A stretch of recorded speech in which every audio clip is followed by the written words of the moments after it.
बिस्मिल्लाहिर्रहमानिर्रहीम। दोस्तों, हक के दिफा ख़त्म करना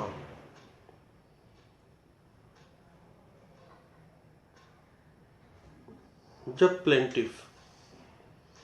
दावा दायर करता है, डिफेंडेंट्स सम्मन कर लिए जाते हैं और डिफेंडेंट जब पेश होने के बाद with in specific time of 30 days अपना डिफेंस बजरी या रिटन स्टेटमेंट नहीं दे रहा, तो सीपीसी 1908 में एक ऑर्डर 8 है जिसका रूल 10 अदालत को अथराइज कर रहा है कि अदालत डिफेंडेंट के राइट टू डिफेंड जो कि रिटन स्टेटमेंट के जरिए उसने देना है, उस राइट को क्लोज कर दे। जब अदालत किसी डिफेंडेंट को रिटन स्टेटमेंट एडमिट करवाने का हुक्म सादर करती है तो वो ताहीर से काम लेता है या उसको ताहीर हो जाती है। अदालत उसको मौका देती है, लेकिन वो किसी सूरत भी जवाब दावा देने की तरफ नहीं आता। तो अदालत के पास under order 8 rule 10 CPC 1908 power है कि वो उस फरीक का हक के दिफा जवाब दावे की सूरत में जो आना है उसको ख़त्म करके उसके खिलाफ फैसला कर दे, या फैसला नहीं भी करती अदालत तो कोई और मुनासिब तरीक़ाकार जो अदालत बेहतर समझती है वो कर सकती है। मसलन मदई को कह सकती है कि वो अपनी शहादत ले आए। मदई अपनी शहादत ले आएगा, शहादतें शुरू हो जाएंगी केस में, और डिफेंडेंट्स का जो राइट टू डिफेंड है वो क्लोज हो चुका है।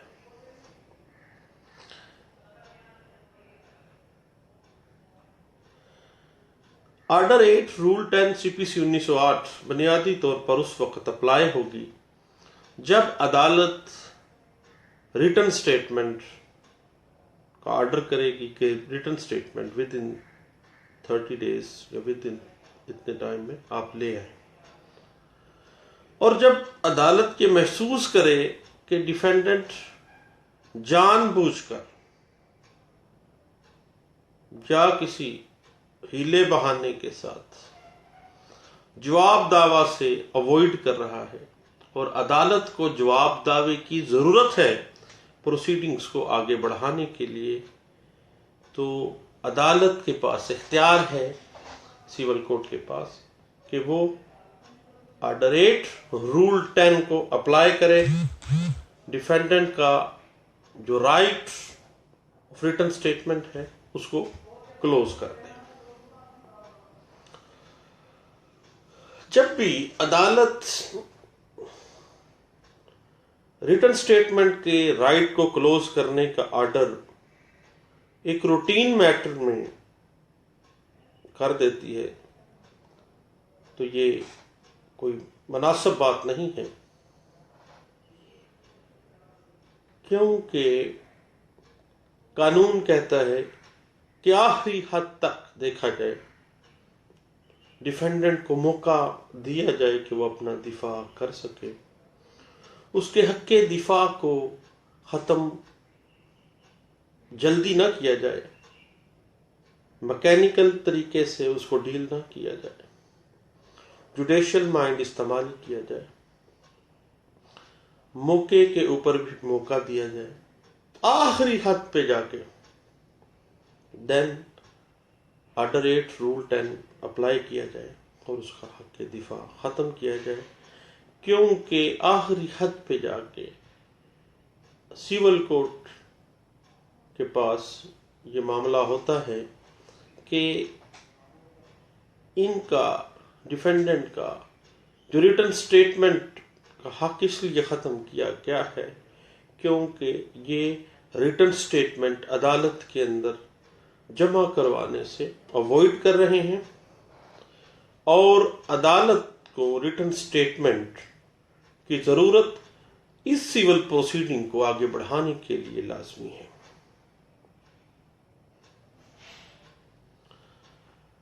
अब सिविल कोर्ट जब डिफेंडेंट का हक दिफा ख़त्म करती है तो उसके खिलाफ फैसला करने के अलावा वो प्लेंटिफ को शहादत पेश करने का कह देगी कि अब जो प्लेंटिफ हैं वो शहादत पेश करें। और जब प्लेंटिफ अपनी शहादतें ले आएगा तो देन डिफेंडेंट हुआ उसका हक दिफा ख़त्म किया गया है, उसकी रिटन स्टेटमेंट दाखिल करने का हक ख़त्म किया गया है, लेकिन प्लेंटिफ के जो गवाहान आए हैं उनके बयानों के ऊपर वो जिरा भी कर सकता है और तमाम प्रोसीडिंग्स में बहस में भी हिस्सा ले सकता है। वो उस सिविल प्रोसीडिंग से बाहर नहीं हो सकता। ये नहीं कहा जा सकता कि ऑर्डर 8 रूल 10 ने अगर हक दिफा रिटन स्टेटमेंट का ख़त्म किया है तो गोया डिफेंडेंट को प्रोसीडिंग से उठा के बाहर फेंक दिया है। ऐसी कोई बात नहीं है, सिर्फ रिटन स्टेटमेंट की हद तक उसका राइट क्लोज हुआ है। वो गवाहान के ऊपर जिरा भी कर सकता है, तमाम प्रोसीडिंग्स में हिस्सा भी लेगा उसी तरह और बहस में भी हिस्सा ले सकता है। उसके बाद कानून कहता है कि अदालत को टेक्निकल जो खामियां हैं उनसे बालातर हो जाना चाहिए। अदालत को अपना जुडिशियल माइंड इस्तेमाल करना चाहिए। फैक्ट्स ऑफ द जो केस हैं उनको मद्देनजर रखना चाहिए और उनको मद्देनजर रख के फैसले करने चाहिए। जब डिफेंडेंट को कहा गया, मौका दिया गया कि वो रिटन स्टेटमेंट जमा करवाए लेकिन वो नहीं करवा रहा, तो उसको मुख्तलिफ मौके छोटे छोटे प्रोवाइड किए जाएं ताकि वो जवाब दावा जमा करवा दे और आखिरी हद पे जाकर उसका राइट क्लोज करना चाहिए। अदालत के पास किसी भी मौके को जो रिटन स्टेटमेंट के लिए उसने डिफेंडेंट को दिया है उसकी मियाद के अंदर तोसी करने का इख्तियार है। आखिरी हद पे जाके अदालत ऑर्डर 8 रूल 10 के तहत उसका हक दिफा मंसूख कर सकती है और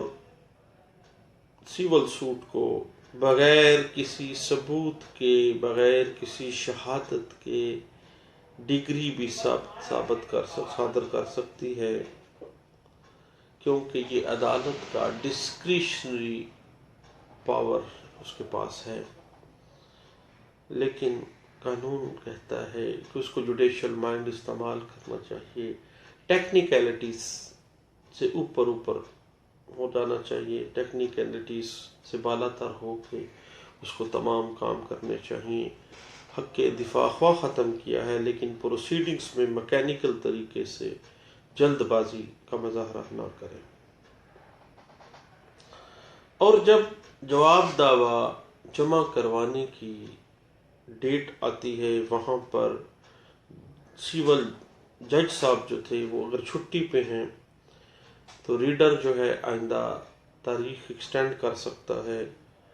और उस तारीख को जिसमें जज साहब छुट्टी पे थे उसको जवाब दावे की तारीख कंसिडर नहीं किया जाएगा, क्योंकि वो ड्यूटी हेयरिंग नहीं थी। इस वजह से इस ग्राउंड के ऊपर उसका डिफेंडेंट का हक के दिफा अंडर ऑर्डर 8 रूल 10 CPC 1908 खत्म नहीं किया जा सकता। अदालत को चाहिए कि अपना जुडिशियल माइंड इस्तेमाल करे, ऑर्डर 8 रूल 10 का बेदरेग और जालमाना तरीके से इस्तेमाल ना करे। कानून नेचुरल जस्टिस है, no one should be condemned unheard. आखिरी हद तक जाना चाहिए, आखिरी मौका भी देना चाहिए। और जब अदालत आखिरी मौके पे ये देखे कि अब कोई चाराकार नहीं है,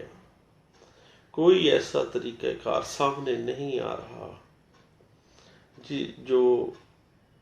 डिफेंडेंट को सामने ले आए कि ये अपना हक के दिफा इस्तेमाल करते हुए रिटर्न स्टेटमेंट जमा करवाए। अब जब वो बंदा रिटर्न स्टेटमेंट जमा नहीं करवा रहा, आखिरी मौके की हद तक मौका दिया गया, देन अदालत ऑर्डर 8 रूल 10 के तहत उसका हक के दिफा ख़त्म करते हुए उसका रिटर्न स्टेटमेंट का जो राइट है वो क्लोज कर सकती है। और इस हवाले से कुछ लीडिंग साइटेशंस हैं जो हमें ऑर्डर 8 रूल 10 में लीड करती हैं और उसमें ये वाज़े कर देती हैं कि अगर डिफेंडेंट अदालती हुक्म के बार बार कहने के बावजूद रिटर्न स्टेटमेंट दाखिल नहीं करता तो उसका जो हक के दिफा है वो ख़त्म किया जा सकता है, उसका रिटर्न स्टेटमेंट का हक ख़त्म कर दिया जा सकता है, करवाया जा सकता है। हत्ता कि प्लेंटिफ एप्लीकेशन भी दे देता है कि इसका हक के दिफा ख़त्म कर दिया जाए, क्योंकि ये कतई सूरत जो है जवाब दावा दाखिल नहीं करवाना चाह रहा, अवॉइड कर रहा है। उसमें 2009 PLD पेज है 239, उसके बाद 1990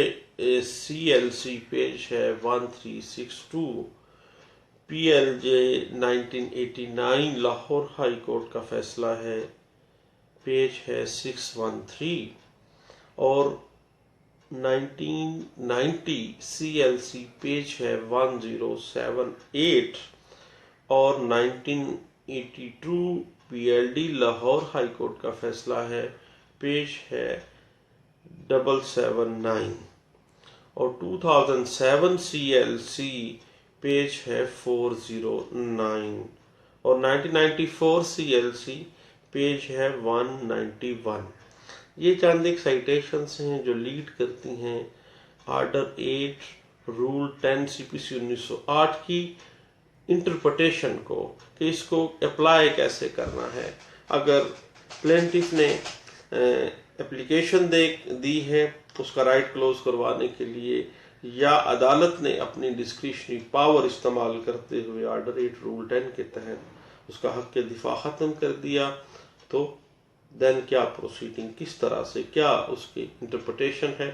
किस तरह से उसको अप्लाई किया जाएगा। ये तमाम चीज़ें जो हैं ये इन सिटेशंस में दी गई हैं तफसील के साथ। तो मैं दोस्तों शुक्रगुजार हूँ आपका अगर आप सुनते हैं तो, और अगर नहीं सुनना चाहते तो कोई बात नहीं है, इसको अनफ्रेंड कर सकते हैं आप मुझे। थैंक यू, अल्लाह हाफिज़।